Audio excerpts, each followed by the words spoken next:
We have the Umarex Brodax, which is a CO2 pistol marketed here in the United States. Holds 10 shots inside of a small cylinder or magazine like this. Let's see if we can get it to focus in. There we go. You get your 10 shots in there. And these are pretty easy to swap out. And I will tell you that the cylinder, you can get about a good 60 shots. After that, the power starts to go down. This one I've modified, and I'm going to show you the type of performance that you can get out of this thing here. So, as you can see, I've got the Brodax here. Got a little range set up here.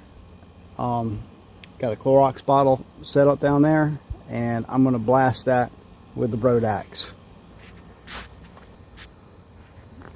See down there is the Clorox bottle set up. Get my safety glasses on here.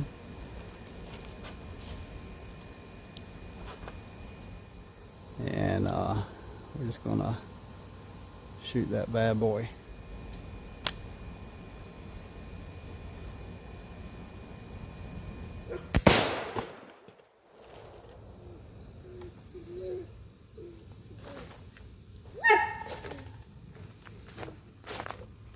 Yeah, like I said, it really increases the power out of that air pistol.